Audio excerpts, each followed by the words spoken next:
What's up, you guys? It's Brett. You know, every single car manufacturer has lost their mind trying to jump on this go full EV bandwagon and stuff. Well, good news. Bugatti, Koenigsegg, and McLaren haven't jumped off the deep end completely yet. So if you happen to have a couple $1,000,000 laying around, then I think these three next hypercars might be the one for you.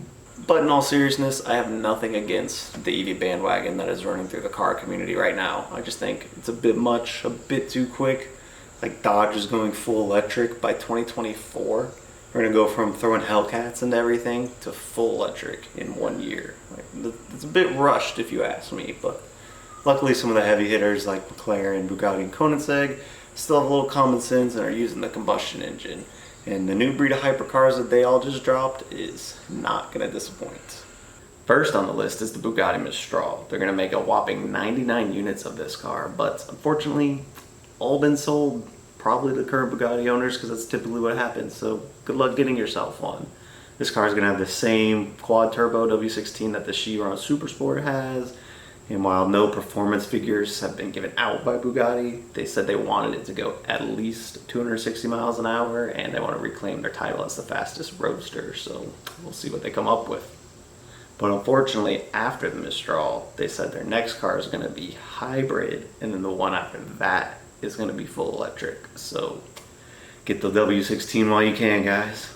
But it kind of makes sense considering that Bugatti has a 55% stake in Rimac, and despite me being anti-electric, anti-EV, I do actually like Rimacs. I think they're really cool. I've liked them since I first heard of them a couple years ago on Top Gear when you saw them, and they put up some crazy numbers. So I think they're really cool and unique when they did it, but now everyone and their mother just wants a piece of that Tesla pie, in my opinion. But so I am excited to see what the Bugatti does end up doing with the Rimac collab. I think it'll be awesome. And Mistral starts at a measly $5 million, much like the Bugatti Divo did. And looking at this car, I actually see the Divo in it. That center line down the front of the hood in the Divo, the little C on the side, not the giant one like in the Chiron, but there's a little one. And the Mistral looks a lot like the Divo. And even the placement of the headlights kind of remind me of it. Fun fact for you, the four lines in the headlights actually represent the four elements and the four turbos for the last hurrah of the W16 engine. But if you think the Mistral is cool, just wait till you see what McLaren's brought to the table. Number 2 on this list is the McLaren Solus. I mean, this car looks like it's straight out of some concept art video game. Oh wait, it is. From their collaboration with Sony on the Vision Gran Turismo. They brought this car from a video game to life, and I think that is just really cool. Everyone's going, oh, let's go EV and hybrid, blah, blah, blah, blah. And McLaren's, you know, what if we took that car, made it a one-seater in real life, and then threw a naturally aspirated V10 in it that revs to 10,500 RPMs? Now that I can get behind. And I think it shares a lot of similarities between the Aston Martin Valkyrie and the Solus, because they both have how the wheels kind of separated from the body itself. You can see all the inner workings and airflow. I think that's really cool.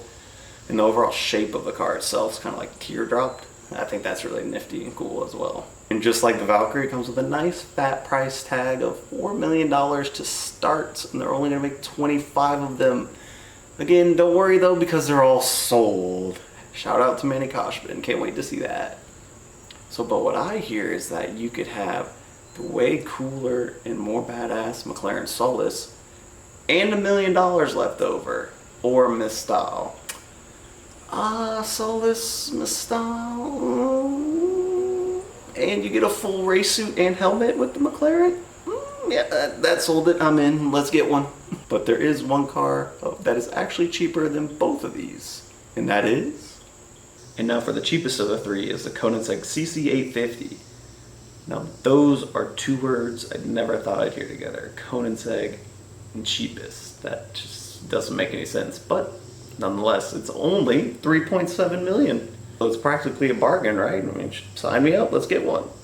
But in my opinion, I think this looks more like the CC, the CCX, just kind of like revamped with neon headlights and more modern detailings. It's still a beautiful car, don't get me wrong, but it's no out of this world McLaren Solus.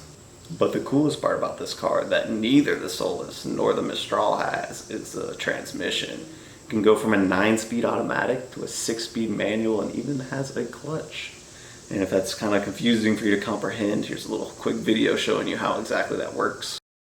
This is now conventional automatic drive mode. Yes, correct. Just like that. So neutral, reverse, Yes. drive, like an auto. Yes, And then literally like that, it goes into manual. correct. Pretty cool, right? So they're only going to make 50 of these cars, and that's because it's Christian von Koenigsegg's, the founder of Koenigsegg's 50th birthday, so they're going to make 50 units of the car in honor of that. But don't worry, Koenigsegg worked their magic, and they got it the mythical 1-to-1 ratio that made Koenigsegg so famous. This car weighs 1,385 kilos and has 1,385 horsepower. Now that's pretty impressive. Well, that'll about do it, guys. I think all three of these cars are really cool and will carry the heritage and the brand itself well into the future. But I gotta tip my hat to the McLaren Solus. It's just the coolest one out of all of them. I'm sorry, I know I'm a Koenigsegg fan at heart. It's my favorite brand. The cars are the coolest, but in this case, I mean, it's just too cool. I have to give it to them. It's literally straight out of the video game concept car. So how much cooler can you get? Let me know in the comments down below which of these three you guys would personally choose if you had that kind of money laying around. And I'll catch you guys in the next one. See ya.